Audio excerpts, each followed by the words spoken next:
Hindi dictation start. सभापति महोदय, मैं इस बात का विरोध करता हूँ। इसका मतलब यह नहीं है कि मैं देश की प्रगति में विश्वास नहीं करता हूँ। यहाँ पर बहुत से माननीय सदस्यों ने यह कहा कि वे देहात से आते हैं, लेकिन मैं यह देखता हूँ कि वे संसद में आकर देहात को भूल जाते हैं। सवाल यह है कि जब कभी हम देहात की बात करते हैं तो कहते हैं कि महाराजाओं को हटा दो, जमींदारों को हटा दो, लेकिन इस प्रकार की बातों पर जोर देते रहते हैं कि संसद सदस्यों के लिए हर किस्म की सुविधाएं होनी चाहिए। पैरा। अध्यक्ष जी, कल आपके सामने यह भी सवाल उठाया गया था कि हमारे देश में अनाज की कमी है, इसलिए दूसरे मुल्कों से अनाज मंगाया जाना चाहिए।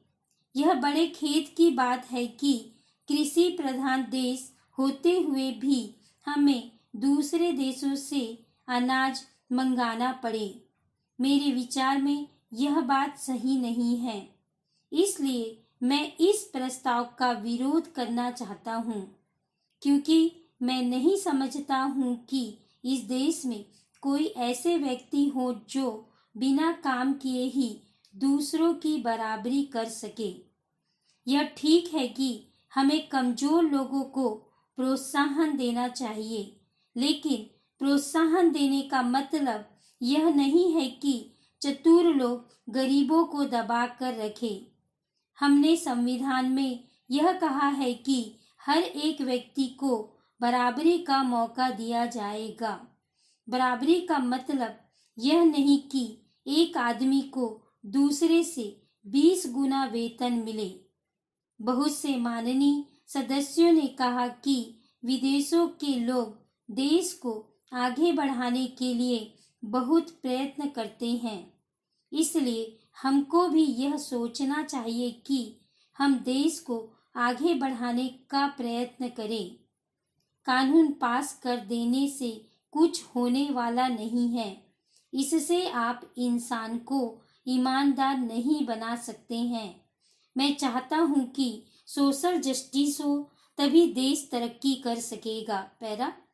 देश को सफल बनाने के लिए पंचवर्षीय योजनाओं की आवश्यकता है और उनको सफल बनाने के लिए यह जरूरी है कि हमारी योजनाओं में मालिक मजदूर दोनों का सहयोग हो।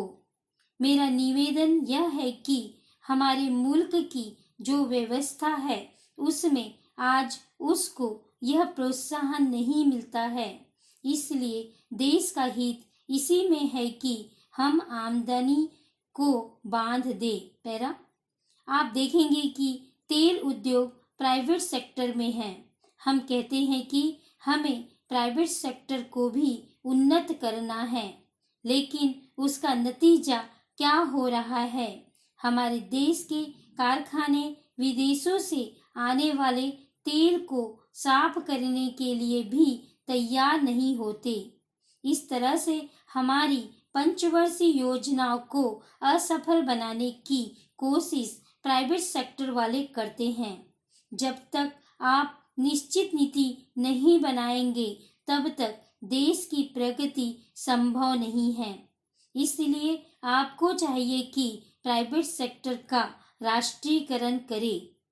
इससे बहुत बड़ी राशि देश के विकास के कार्यों पर लगाई जा सकती है और प्राइवेट सेक्टर की मुनाफाखोरी से पैदा होने वाला काला धन भी कम हो सकता है।